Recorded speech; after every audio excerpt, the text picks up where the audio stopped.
প্রিয় সাথীরা এবং বন্ধুরা, কানাডার টরন্টো থেকে আমি আনোয়ার হোসেন মুকুল। ভিডিওতে রয়েছেন ছোয়া আনোয়ার। আপনাদেরকে জানাচ্ছি অভিনন্দন এবং আজকের এই রিলটি দেখার জন্য কৃতজ্ঞতা। বন্ধুরা, আমি কিছুদিন আগে হয়তো আপনাদের বলেছিলাম যে কানাডাতে 3Wর কোনো নিশ্চয়তা নাই। 1W হলো ওমেন। এই ওমেনদের এখানে স্বাধীনতা এবং তাদের চলাচলের উপরে, এবং তাদেরকে আপনি খারাপ কিছু ইঙ্গিত দিবেন বা বলবেন বা কোনো অপমান অপদস্থ করবেন, শারীরিক নির্যাতন করবেন, ধর্ষণ তো অনেক দূরের কথা, আপনি ডান, আপনি শেষ।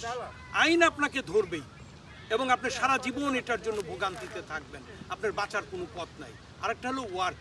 সকালে কাজে গেলেন, পরের দিন হয়তো বলে দিল আপনি আর কাজে আসতে পারবেন না। মানে এরকম পরিস্থিতি এখানে আছে। এই চাকরিরও নিশ্চয়তা খুব কম। এই গেল দুটো জিনিস। আর তৃতীয় হচ্ছে ওয়েদার। সকালবেলা বেরোলেন একটা নর্মাল ওয়েদার, বিকেলে যখন ঘরে ফিরে আসলেন তখন দেখা গেল -10, উইন্ডচিল সহ 15-20। আপনি তো সকালে ভালো কাপড় পরে বের হন নাই, মানে প্রোটেক্টেড ওরকম কাপড় পরেন নাই। তো এই 3Wর আসলে কোনো এই দেশে নিশ্চয়তা নেই। এটা আমি আগে বলেছিলাম, আজকে আবার বলছি। আজকে আমি যে মুহূর্তে আপনাদের সামনে বসে কথা বলছি, আমার সাথে যে ভদ্রলোক আছেন মোহাম্মদ শাহনেওয়াজ, উনিও এখানে হাঁটছিলেন, আবার অন্য একটা কাজও করছিলেন, কাজটা আমরা একটু পরে বলছি। তো আসলে এখানেও আজকে আমরা বলি না যে কানাডায় খুব শীতের দেশ, -40-42ও কানাডার টরন্টোতে হয়। আজকে কানাডার টরন্টোতে এখন টেম্পারেচার হচ্ছে -45 to 44 প্লাস। আমাকে মাফ করবেন, আমি মাইনাস বলেছি, এটা +44 to +45 আজকে এখন। বাংলাদেশের সাথে এই গরমের পার্থক্যটা হচ্ছে, বাংলাদেশের গরমটা শরীরটা ঘেমে যায়, আপনি এক ধরনের অস্বস্তির ভিতরেও স্বস্তি বোধ করেন। এখানে সেরকম না, নিঃশ্বাস বন্ধ হয়ে যায়, হিউমিড থাকে, মানে আপনার শ্বাস প্রশ্বাস নিতে কষ্ট হয়। নগর কর্তৃপক্ষ টরন্টো সিটি প্রায় 500-র অতিরিক্ত কুলিং স্টেশন করেছে, যেখানে মানে শীতল, মানে এয়ার কন্ডিশন আছে, বেশ সুন্দর এয়ার কন্ডিশন, ঠান্ডা পানি, বরফ ইত্যাদির ব্যবস্থা করেছে। ডাউনটাউন টরন্টোতে অনেক কোম্পানি, স্বেচ্ছাসেবী প্রতিষ্ঠান ফ্রি পানি বিতরণ করছে, ঠান্ডা পানি, এগুলো আছে। সিটি বলেছে যে আপনি আপনার প্রয়োজন ছাড়া বাইরে বের হবেন না, কারণ এটা অ্যালার্ট দেওয়া আছে, এত বেশি গরম, প্রয়োজন ছাড়া বাইরে ঘোরাঘুরি করবেন না। আপনার পশু, যেটাকে আমরা পেট বলি, বিড়াল কুকুর, এদেরকে নিয়ে অকারণে রাস্তায় ঘোরাঘুরি করবেন না, এগুলো নির্দেশনা দেওয়া আছে। তো আমি এগুলো বলার জন্য যখন নিজেও ঘর থেকে বেরিয়েছি, খাওয়া দাওয়াও খুব নর্মাল করছি, বেশি মাংস টাংস তো খাওয়া যায় না, বুঝতেই পারেন। আমি এখানে আসার পর যেটা দেখলাম, আমার হাতে একটা কার্ড আছে, যেটা বলার জন্য মূলত আপনাদের সাথে আমি আজকে এখানে বসেছি। আমার বড় ভাই মোহাম্মদ শাহনেওয়াজ, উনি ঢাকা বিশ্ববিদ্যালয়ের প্রথম ব্যাচ সাংবাদিকতা এবং গণযোগাযোগের, উনি ওখান থেকে মাস্টার ডিগ্রি পাশ করেছে ঢাকা বিশ্ববিদ্যালয় থেকে, প্রেস ক্লাবে চাকরি করতেন। রাজনৈতিক ব্যক্তিগত ওরকম কোনো অভিজ্ঞতা বা ওরকম কোনো সক্রিয়তা ওনার কখনোই ছিল না, একজন পেশাদার সাংবাদিকই ছিলেন।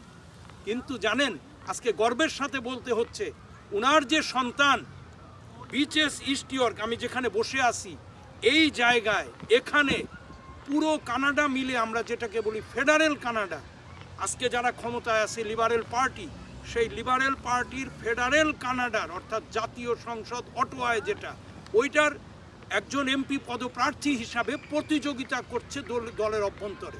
তার বিরুদ্ধে দলের ভেতরে এখন একটি মাত্র শুধু ক্যান্ডিডেট আছে, শুধু একজন, এবং তাকে উতরে যদি উঠতে পারে তাহলে আমাদের প্রিয় তানভীর শাহনেওয়াজ, ইস্ট ইয়র্ক এবং বিচেস এরিয়া, যেখানে আমি বসে আপনাদের সাথে কথা বলছি, এই এলাকার এমপি পদপ্রার্থী হিসাবে আগামী যে ভোট হবে সেই ভোটে প্রতিদ্বন্দ্বিতা করবে। আমাদের শাহনেওয়াজ ভাই হচ্ছে তার গর্বিত পিতা।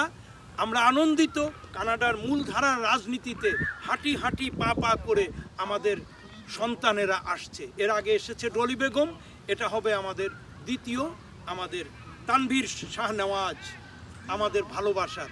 আমার সাথে তার একটা অভিজ্ঞতা আছে, সে যখন 4-5 বছরের, তখন আমি শাহনেওয়াজ ভাইয়ের বাড়িতে যেতাম, এবং ওনার স্ত্রী, আমাদের ভাবি, খুব ভালো ছোট মাছ রান্না করতে পারতো। আমি সেখানে প্রায় সময় খেতাম, এবং এরা আমার খুবই স্নেহধন্য ছিল। আমাকে দেখলে দূর থেকে মানে বলতো আঙ্কেল আঙ্কেল। পরে নানা কারণে বাসা টাসা বদল, দূরত্ব হয়ে যাওয়া, উনি এক জায়গায় আমি আর এক জায়গায়, আর সব কিছু তো ব্যাটে বলে মিলে না। যাই হোক, আপনারা ওনার জন্য দোয়া করবেন। শাহনওয়াজ ভাই, আপনি কিছুক্ষণ কথা বলেন আপনার ছেলের জন্য। ধন্যবাদ আমাদের প্রিয় আনোয়ার হোসেন মুকুল ভাই। আপনারা ইতিমধ্যে জেনেছেন যে এই এলাকাটার নাম হচ্ছে বিশেষ ইস্টিওর। আমাদের এখানকার যে এমপি, ফেডারেল এমপি, ওনার নাম হচ্ছে ন্যাথানিয়েল আর্স্কিন স্মিথ। উনি সম্প্রতি পদত্যাগ করেছেন। তো এই জায়গাটা খালি হয়েছে, সেজন্য লিবারেল পার্টির অভ্যন্তরীণ যে নির্বাচন প্রক্রিয়া ক্যান্ডিডেটের জন্য, সেটা অনুষ্ঠিত হতে যাচ্ছে আগামী শনিবার 18 জুলাই। তো সেখানে প্রার্থিতার মধ্যে আমার অলরেডি মুকুল অনেক কিছু বলেছেন। আমার ছোট ছেলে অনবদি অনেকে বলেন যে স্ট্রং ক্যান্ডিডেট, তার সম্ভাবনাও আছে। তার এখানেই জন্ম, তার এখানেই বেড়ে ওঠা, এখানে স্কুল কলেজ, আপনার এখানকার এমপি এবং যে মন্ত্রী, হাউজিং মন্ত্রী, তার সাথে তার কাজ করার অভিজ্ঞতা, এইসব মিলিয়ে এখানকার নির্বিশেষে আমাদের সাউথ এশিয়ান কমিউনিটির লোক তো বটেই, অধিকাংশ সাদা মানুষেরাও, এখানকার যারা মানুষ তারাও তাকে সমর্থন করছে। তখন মনে হচ্ছে যে তার একটা সম্ভাবনা আছে। আপনারা জানেন এই কয়েক মাসের মধ্যেই আমাদের পাশ থেকে ডলি বেগম নামে একজন নির্বাচিত হয়েছেন। এখন এই সিলেটেরও সম্ভাবনা আছে। তো আপনাদের কাছে সেটা শুধু আমার একার ছেলে না, আমাদের কমিউনিটি, সে সবারই স্নেহের, সবারই ভালোবাসার পাত্র। সে যদি উতরে যায়, সেটা আমি মনে করি যে আমাদের কালেকটিভ গর্ব, আমাদের সবার সেটার আমরা তার নিশ্চয়ই নিশ্চয়ই নিশ্চয়ই। আপনাকে অনেক ধন্যবাদ শাহনওয়াজ ভাই। মানে আমার যে কি ভালো লাগতেছে, আমার মানে কি আমাদের সবার, মানে এই ছোট্ট ছেলেটা এখন কানাডায় ফেডারেল ইলেকশন করতে যাচ্ছে এবং সে নির্বাচিত হবে। সে যদি দলের অভ্যন্তরে নমিনেশন উতরে যেতে পারে তাহলে সে নির্বাচিত হবে। আমরা সবাই তার জন্য দেশে এবং বিদেশে থেকে আমরা তার জন্য দোয়া করি। তার বাবা বাংলাদেশের আপনার খুলনা, হ্যাঁ, বৃহত্তর খুলনার অধিবাসী, এটাও জানিয়ে রাখলাম। খুলনার যারা আমার এই রিল দেখবেন, 2 হাত তুলে দোয়া করবেন, আশীর্বাদ করবেন যেন আমাদের মুখ উজ্জ্বল করতে পারে এই খুলনার ব্যাকগ্রাউন্ডওয়ালা এই ছেলেটি তানভীর শাহনেওয়াজ। ধন্যবাদ সবাইকে, ভালো থাকবেন।